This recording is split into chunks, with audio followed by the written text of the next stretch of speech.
Occasion ఏదైనా location ఎక్కడైనా తెలుగువారి వేడుక అంటే ఆలివ్ మిఠాయి ఉండాల్సిందే. సినిమాది ఇదే ఇంట్లో మంది స్టూడెంట్ నెంబర్ 1 షూటింగ్ చేశారు. ఇదా? ఇది ఓకే. 2 రోజులు షూటింగ్ చేశారు. ఎన్టీఆర్ సినిమా చేస్తుంటే నేను పైన బెడ్రూమ్లోంచి అప్పుడు అయ్యప్ప మాల వేసుకుని ఉన్నా. అటు వచ్చి చూస్తుంటే కింద సీన్ చేస్తున్నారు, చూశాను. ఎన్టీఆర్ షార్ట్గా ఉన్నాడు. పైన చూసి ఎన్టీఆర్ హరికృష్ణ గారు వాళ్ళ ఇది అని చెప్పిన తర్వాత పైన చూశాను. ఆ యాక్టింగ్ అది బాగా నచ్చింది.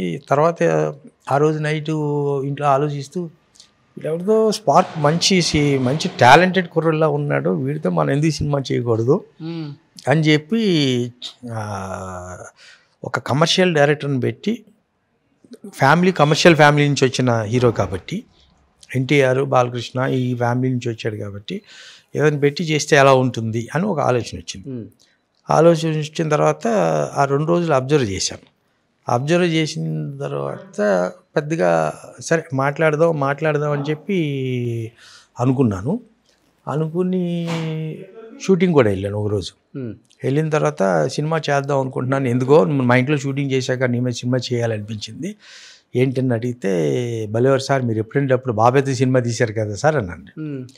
నాకు టైంని నేను ఆలోచించి చెప్తానని చెప్పి ఎవరితో చేస్తే బాగుంటుంది అని చెప్పి ఆలోచించి గోపాల్ దగ్గరికి వెళ్ళాను. గోపాల్ మీ ఫ్రెండ్ కాబట్టి. అంటే గోపాల్ అసోసియేట్ డైరెక్టర్గా, నేను అసిస్టెంట్ ఆర్ట్ డైరెక్టర్గా రాఘవేంద్ర గారి దగ్గర కొన్ని సినిమాలు చేశాను.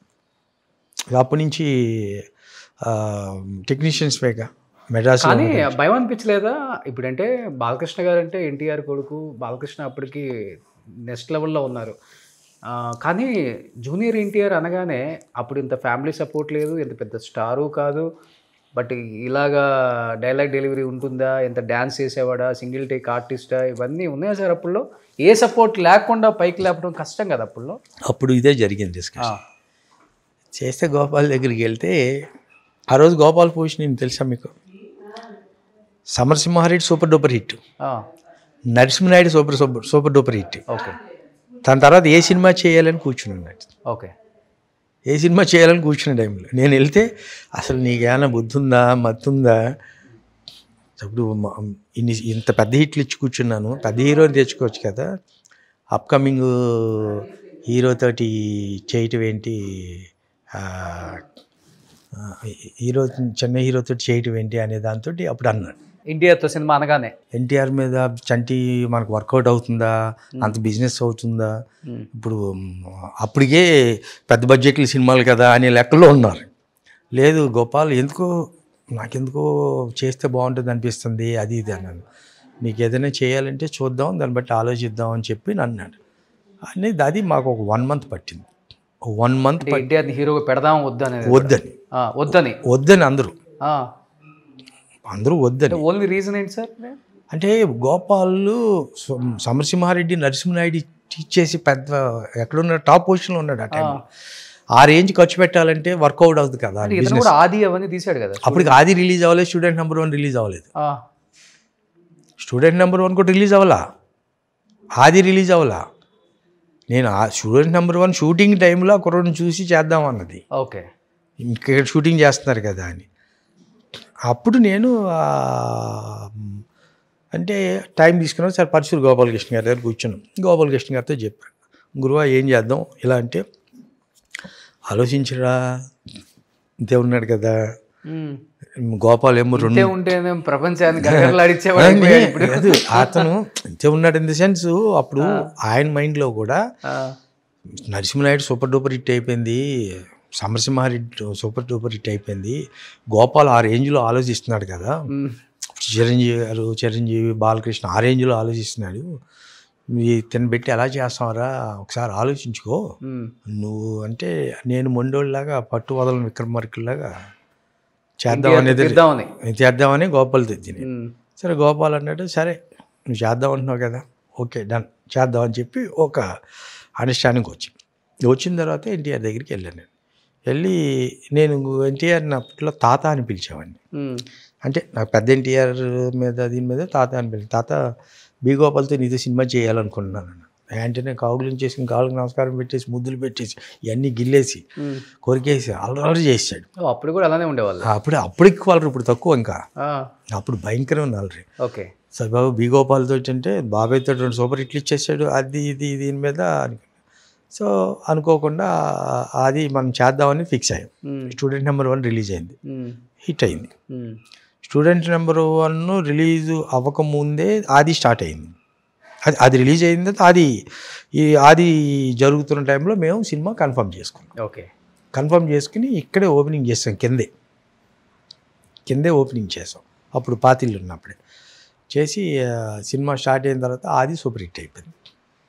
ఆది సూపర్ హిట్ అయిన తర్వాత అప్పుడు మాకు ధైర్యం వచ్చింది, కొంచెం బడ్జెట్ పెంచుదాం అని కొంచెం బడ్జెట్ పెంచుకున్నాం. అప్పుడు గోపాల్కి ప్యారలల్గా ఇందిరా సినిమా, ఓ పక్కన చిరంజీవి తోటి ఇందిరా తీస్తూ, ఓ పక్కన ఎన్టీఆర్ తోటి అల్లరి రాముడు, 2 ప్యారలల్గా జరిగినాయి షూటింగ్లు. ఓకే. 2 ఇంచుమించు ఒకేసారి రిలీజ్ అయింది. ఓకే. అది సూపర్ హిట్ అయింది, ఇది హిట్ అయింది. Indira super hit. నగ్మా నరేష్ అప్పుడు దాకా నరేష్ ఇంట్లో కూర్చున్నవాడిని నరేష్ని కూర్చోబెట్టి అప్పుడే బయటికి తీసుకొచ్చింది. అప్పుడు రాజేంద్ర ప్రసాద్ అనుకున్న క్యారెక్టర్ అది. అప్పుడు నరేష్ని తీసుకొచ్చి పెట్టింది అది. ఓకే. సో నగ్మా నరేష్ ఇవన్నీ పెట్టిన తర్వాత ఆ సినిమా అది మనకి 47 సెంటర్స్లో 100 days ఆడింది. ఓకే. సో అది ఫస్ట్ ఫంక్షన్ అఫిషియల్గా శిల్పకళా వేదికలో చంద్రబాబు గారిని వాళ్ళందరినీ పిలిపించి, అప్పుడు సీఎం అయిన హరికృష్ణ గారిని కూడా పిలిపించి ఫస్ట్ డయాస్ మీద ఫ్యామిలీ మెంబర్స్ అందరిని కూర్చోబెట్టి ఫంక్షన్ చేసింది ఎన్టీఆర్కి మొట్టమొదటి ఫంక్షన్ అది. అంతేనా? ఫ్యామిలీ కలిపింది కూడా అప్పుడేనా? అప్పుడు కలపడం ఏంటి, అప్పుడు కలిసి ఉన్నారో లోపల ఏంటి, బట్ అఫిషియల్గా పబ్లిక్లో ఒక స్టేజ్ మీద హరికృష్ణ ఈయన్ని కలిపి దండేసింది ఆ ఫంక్షన్. ఎన్టీఆర్ని హరికృష్ణ గారిని ఇద్దరు కలిపి తండ్రి కొడుకులుగా దండేసింది. ఇద్దరిని సన్మానించింది అప్పుడు. ఓకే. చాలా హ్యాపీ ఫీల్ అయ్యి ఉంటారు కదా? చాలా హ్యాపీ. అసలు ఫస్ట్ ఎన్టీఆర్తో మేము పాల్కొల్లో షూటింగ్ చేస్తున్నాం అల్లరి రాముడిది. అది అప్పుడు రిలీజ్ అయింది సినిమా, సూపర్ హిట్ అయింది. మేము షూటింగ్లో ఉండగా రిలీజ్ అయ్యి సూపర్ హిట్ అయింది. సూపర్ హిట్ అయిన తర్వాత ఏవైనా బాలయ్యబాబు తోటి ఎన్టీఆర్తో ఫోన్ మాట్లాడించాలి. అప్పుడు దాకా మాటలు ఇప్పుడు లేవు. బాలకృష్ణ లేదు, ఎప్పుడు లేదు, ఎప్పుడు మాట్లాడలేదు. ఎప్పుడు మాట్లాడకపోతే అప్పుడు మాట్లాడేద్దాం అంటే ఓ రోజు నైటు అతను తారకే అనేవాడు, బాబాయ్ చేత మాట్లాడాలి, వస్తే బాగుండు, మంచి హిట్ అయింది కదా, ఇతను బ్లెస్సింగ్స్ ఇస్తే బాగుంటుంది కదా అనే దాంతో అనుకుని బాలయ్య బాబుకి ఫోన్ చేశాను నేను. బాబు ఇక్కడ షూటింగ్లో ఉన్నాం పాల్కొల్లో. బాలయ్య కూడా పాల్కొల్లు షూటింగ్ వచ్చాడు. అప్పుడు మేము కృష్ణబాబు పాల్కొల్లు చేసాం షూటింగ్. షూటింగ్లో ఉన్నాం బాబు, ఎంకరేజ్ చేస్తే బాగుంటుంది కదా, కంగ్రాట్ చెప్తే బాగుంటుంది కదా బాబు. ఉన్నాడా అక్కడ అన్నాడు, ఇక్కడ ఉన్నాడు బాబు, ఈ అడుగు ఫోన్ అన్నాడు. వెంటనే సడన్గా ఫోన్ ఇస్తే కంగ్రాట్స్ అది ఇది అంటే ఇక 2 నిమిషాలు మాట్లాడుకున్న తర్వాత అయిపోయాక ఈ తారక ఏడుపు అనమాట, ఒళ్ళో పడుకుని ఏడ్చేసి నాకు కూడా కళ్ళంటి నీళ్ళు అంటే ఒక చిన్నపిల్లలాగా, ఇది గోపాల్ కూడా ముగ్గురు కూర్చుని ఏంటో అసలు ఏదో ఫ్యామిలీ మెంబర్స్ లాగా. తర్వాత నుంచి ఇంకా అతను కూడా హ్యాపీగా ఫీల్ అయ్యి ఇంకా అక్కడి నుంచి ఇంకా వాళ్ళ ఫ్యామిలీ. తర్వాత మా సినిమా ఆడటం, 100 days ఫంక్షన్గా అందరినీ పిలవటం, స్టేజ్ మీద అందరినీ ఒక ఇది చేయటం, ఇదంతా ఇదప్పటికి బాగా అది. కానీ ఫ్యామిలీ అంతా ఒకటిగా కలిసి ఉంది చాలా రోజుల వరకు. హరికృష్ణ గారు చనిపోయిన తర్వాత ఒక ఫంక్షన్కి ఏదో అటెండ్ అయ్యారు, మీ ఫ్యామిలీకి నేనున్నాను, నాన్న పొజిషన్లో నేనున్నాను అని చెప్పేసి. ఇటు పక్క కళ్యాణ్ రామ్, ఇటు పక్క ఎన్టీఆర్, మిడిల్లో బాలకృష్ణ గారు, ఆ కథానాయకుడు మహానాయకుడు సినిమా టైంలో. ఆ తర్వాత నుంచి బాలకృష్ణ గారు అంటే ఎన్టీఆర్ అండ్ కళ్యాణ్ రామ్ ఎంత దగ్గర అవుదామని చూస్తున్నా కానీ ఫంక్షన్స్లో కనపడుతూనే ఉంటుంది కదా, ఫ్యాన్స్ కామెంట్స్ కానీ లేకపోతే మనం చూస్తున్నప్పుడు కూడా అనిపిస్తుంటుంది. ఎంత దగ్గర అవుదామని ట్రై చేస్తున్నా కానీ ఫ్యామిలీ అవాయిడ్ చేస్తున్న ఫీలింగ్ అయితే కనపడుతుంది అని కొంతమంది వ్యక్తపరుస్తున్నారు. ఎందుకు మళ్ళీ అంత గ్యాప్ క్రియేట్ అయ్యింది అంటే వాళ్ళ ఇంటర్నల్ మ్యాటర్స్ కదండి.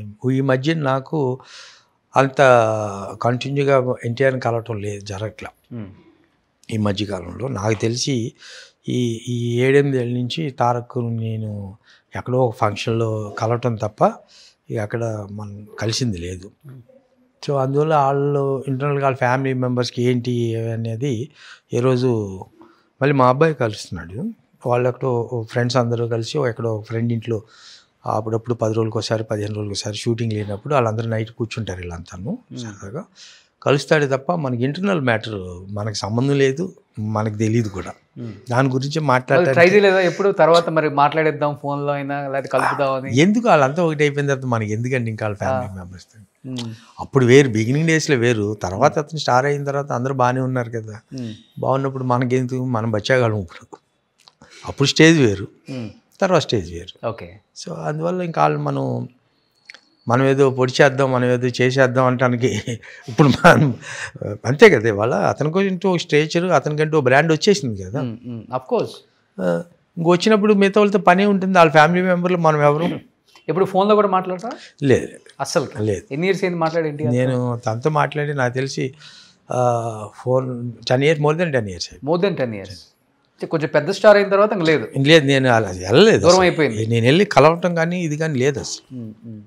కలవటం కానీ బర్త్డేలకు విష్ చేయటం కానీ, మీ బర్త్డేకి విష్ చేయటం అయ్యేలేదు. లేదు లేదు లేదు. ఓకే. అంత అంత స్ట్రాంగ్గా, అంత ఎమోషనల్గా ట్రావెల్ అయినారు కదా ఒక ఫ్యామిలీ లాగా. అంటే ఇప్పుడు తన పాత ఫ్రెండ్స్ కూడా ఎవరిని మర్చిపోలేదు. రాజీవ్ కనకాల, రాఘవ, ఇప్పుడు రఘుని. అతనిది మేము ఎక్కడ వైజాగ్ దగ్గర, విజయనగరం దగ్గర షూటింగ్ చేసాం ఎన్టీఆర్ తోటి. ఆ షూటింగ్ టైంలో అక్కడ అతను బర్త్డే జరిగింది ఓ రోజు. ఆ రోజు షూటింగ్లో ఉండగా బర్త్డే జరిగితే మొత్తం ఎంటైర్ యూనిట్ అందరికీ బట్టలు తెప్పించి అతని చేతుల మీదుగా అందరికీ ఇప్పించే యూనిట్కి అందరికీ అతని బర్త్డే పార్టీ కింద. ఓకే. ఎన్ని కోట్లు పెట్టి తీశారు సార్ అల్లరి రాముడు? అరౌండ్ 7 crores ఎంత. 7 crores అప్పుడు. 7 crores. ఎంత కలెక్ట్ చేసి ఉంటుంది అప్పుడు? నాకు అది ప్రాఫిటబుల్ ప్రాజెక్ట్.